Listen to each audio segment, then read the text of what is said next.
bang ng mga kababayan natin. Yes, para makatulong sa ating mga sa lahat ng Pilipino. Binuksan din daw po natin sa automobile ang 0% tariff. Ano po yung komento natin dito? Yes, ganito kasi po yun, no?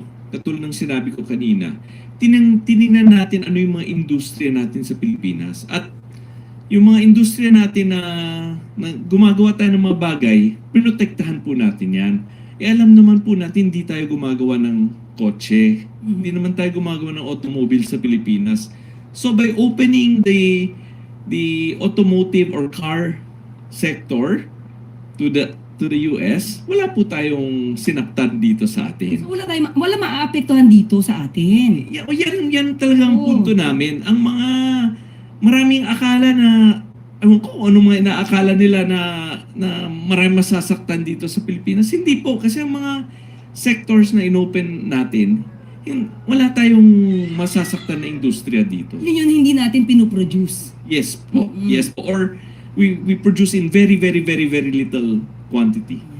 Yun po to sa soy at sa wheat.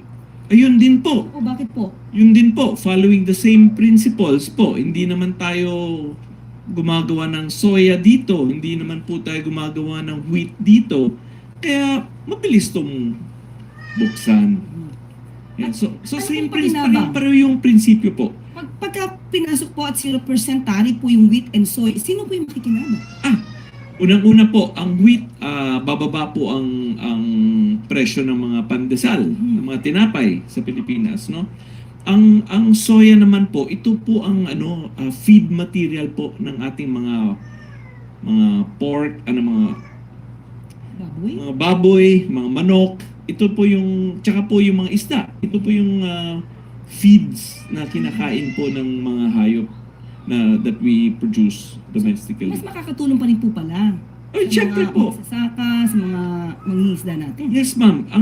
Yung mga pinapapasok natin na walang taripa, ay ang purpose po nun ay baba ang presyo ng bilihin sa Pilipinas. So pag nagpasok tayo ng gamot, for example, na walang taripa, mumura ang gamot.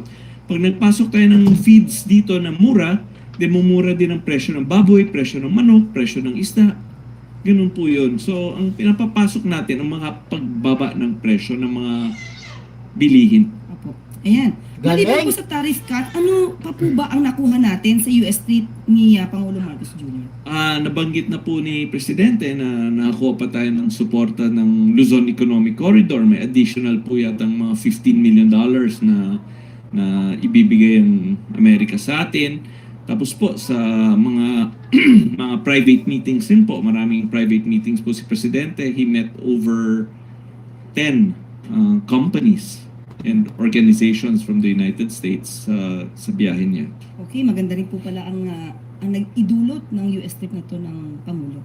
Yes, ma'am. At nabanggit na po niya na ang halaga ng mga investment commitments na nakuha niya, at nakapag-announce na rin po kami sa media just yesterday or today po. Sorry, nawawala ako sa oras na yun. Kakauwi lang po kasi kanina 6 a.m. lang po. So, hindi ako sigurado kung kailan lumabas. Pero may na-meet po kami isang hospital group, no? Na magtatayo ng isang malaking hospital sa Pilipinas. Ang commitment po niya ay $500 million.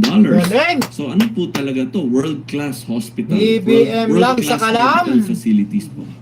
Nabe, no? Talagang magtuloy-tuloy po ang magandang balita na to.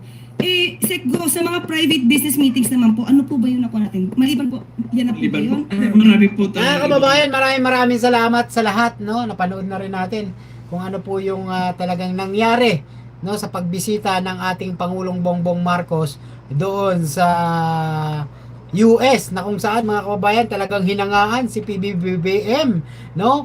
Hinangaan si BBM ng ni Trump, mga kababayan, dahil nga po sa napakagaling na presidente.